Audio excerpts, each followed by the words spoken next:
Hai teman-teman, hari ini kita akan mempelajari 5 hukum dasar kimia yang menjadi dasar dari ilmu kimia modern. Apa saja hukum-hukum itu? Yuk kita mulai! Sejarah kimia dipenuhi oleh penemuan-penemuan penting. 5 hukum dasar ini dirumuskan oleh para ilmuwan untuk menjelaskan fenomena alam yang melibatkan zat.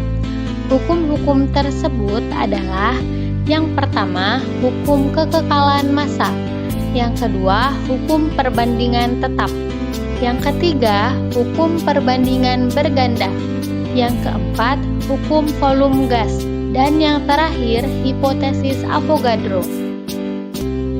Nah, mari kita bahas dari hukum yang pertama, yaitu hukum kekekalan massa. Pada tahun 1743 sampai 1794, Antoine Lavoisier, seorang pelopor yang percaya pentingnya membuat pengamatan kuantitatif dalam eksperimen, mencoba memanaskan 530 gram logam merkuri dalam wadah terhubung udara dalam silinder ukur pada sistem tertutup. Ternyata volume udara dalam silinder berkurang 1/5 bagian. Logam merkuri berubah menjadi merkuri oksida sebanyak 572,4 gram.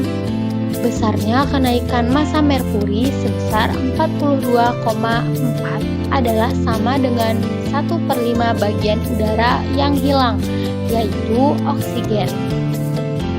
Dari data percobaan tersebut dapat diketahui massa zat sebelum dan sesudah reaksi tidak ada perubahan. Hal tersebut membuktikan hukum kekekalan massa, yaitu di dalam suatu sistem tertutup, massa zat-zat sebelum reaksi sama dengan massa zat sesudah reaksi. Nah, mari kita bahas dari hukum yang pertama, yaitu hukum kekekalan. Selanjutnya ada hukum perbandingan tetap. Selain hukum kekekalan massa, dalam reaksi kimia juga dikenal adanya hukum perbandingan tetap. Hukum ini dikemukakan oleh Joseph Proust pada tahun 1799. Ia melaporkan bahwa 100 kg tembaga yang dilarutkan dalam asam sulfat atau asam nitrat dan diendapkan dengan karbonat dari potas akan selalu menghasilkan 194,5 kg karbonat hijau. Sebelumnya, ia juga telah melakukan reaksi yang sama di laboratorium dengan menggunakan karbonat murni dan menemukan hasil yang sama. Pengamatan-pengamatan seperti ini menjadi dasar munculnya hukum komposisi tetap atau hukum perbandingan tetap, yaitu semua sampel suatu senyawa akan memiliki komposisi atau proporsi yang sama dari massa unsur-unsur penyusunnya.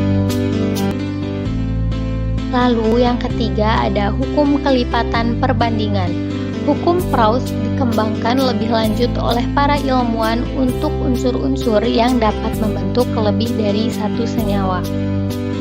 Salah seorang di antaranya adalah John Dalton. Dalton mengamati adanya suatu keteraturan yang terkait dengan perbandingan massa unsur-unsur dalam suatu senyawa.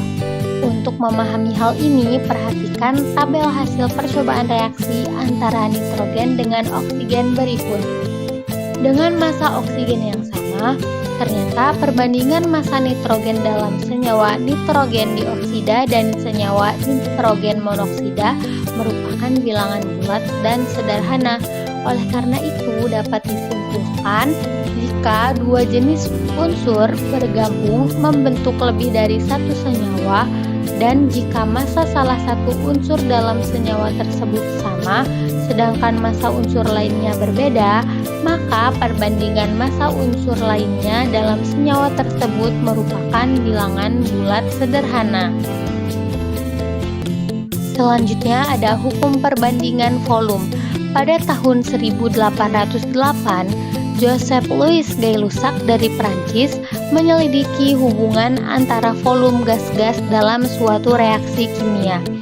Ia menemukan bahwa pada suhu dan tekanan yang sama, satu volume gas oksigen bereaksi dengan 2 volume gas hidrogen menghasilkan 2 volume uap air. Dari data percobaan tersebut, Gay-Lussac menyimpulkan bahwa pada suhu dan tekanan yang sama, volume gas-gas yang bereaksi dan volume gas-gas hasil reaksi berbanding sebagai bilangan bulat dan sederhana. Dan yang terakhir ada hipotesis Avogadro. Banyak ahli termasuk Dalton dan Gay-Lussac gagal menjelaskan hukum perbandingan volume yang ditemukan oleh Gay-Lussac. Ketidakmampuan Dalton karena ia menganggap partikel unsur selalu berupa atom tunggal atau monoatomik. Pada tahun 1811, Amedeo Avogadro menjelaskan percobaan Gay-Lussac. Menurut Avogadro, partikel unsur tidak selalu berupa atom tunggal, tetapi dapat berupa 2 atom atau lebih. Avogadro menyebutkan partikel tersebut sebagai molekul. Dari sini, Avogadro mengajukan hipotesisnya yang dikenal sebagai hipotesis Avogadro dengan bunyi, pada suhu dan tekanan yang sama, semua gas dengan volume yang sama akan mengandung jumlah molekul yang sama pula. Itulah 5 hukum dasar kimia yang menjadi pondasi ilmu kimia. Dari hukum ini kita belajar bahwa alam semesta memiliki keteraturan yang luar biasa. Terima kasih atas perhatiannya dan terus semangat belajar.